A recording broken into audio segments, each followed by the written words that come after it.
will never be defeated. The people united will never be defeated. The people united will never be defeated. The people united will never. All right, this is Ronan Hart again, inside of Tigert Hall now.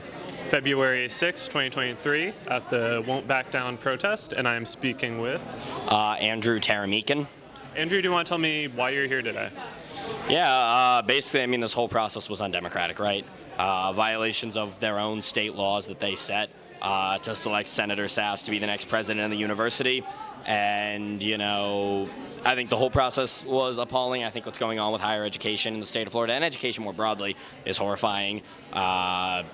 And, you know, it's up to us to keep standing up for it. You know, stand up for the community we love, stand up for the school we love. Sasse talks about climbing a hill of trust. You know, he talked about being eager to hear from us. And I, for one, actually, I mean, I like to see the best in people. I hope he's being sincere when he says it.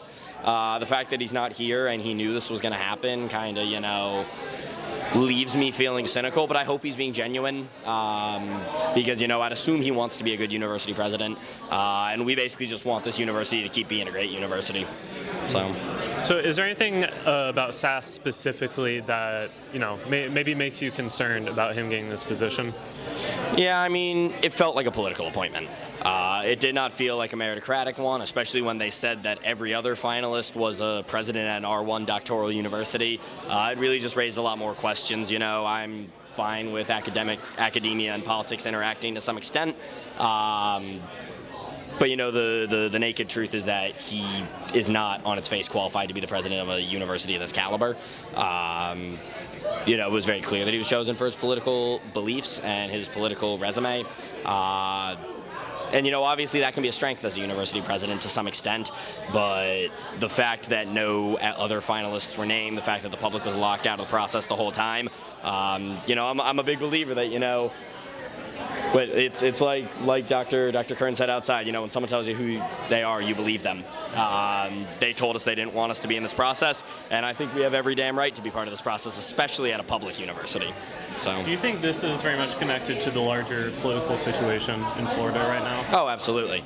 I mean, absolutely. They tried to get Richard Cochran to be the president of FSU. Sachs threatened to withdraw their accreditation, so they didn't get that done. Now he's the president of New College stacked with basically conservative journalists as trustees rather than anyone qualified in any way, shape, or form. They stack these boards of trustees with people that aren't affiliated with the actual universities, people that are affiliated rather with the governor's politics. And granted, that was something that was going on in this state before Ron DeSantis was governor. It's one of the biggest flaws in our public education system, but he is really just, you know, as he often does, he has found flaws in our system and made them naked. You know, no one really noticed how corrupt the process was until this guy was in charge, so maybe in a weird way that's something good about Governor DeSantis.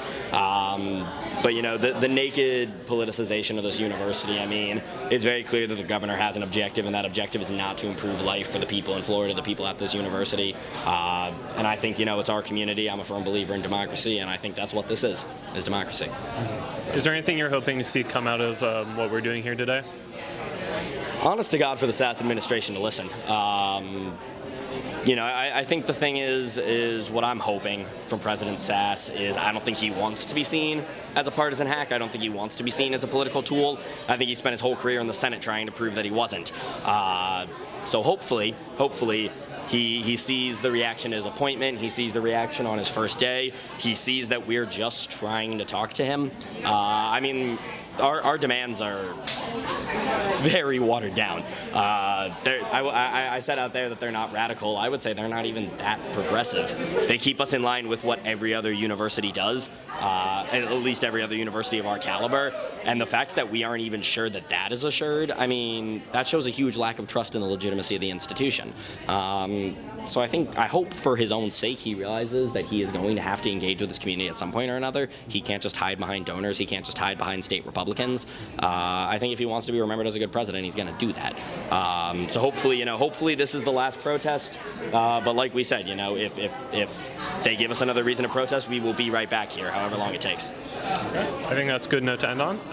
Andrew, thank you so much for talking to me. No, thank you. Always a pleasure. Yeah.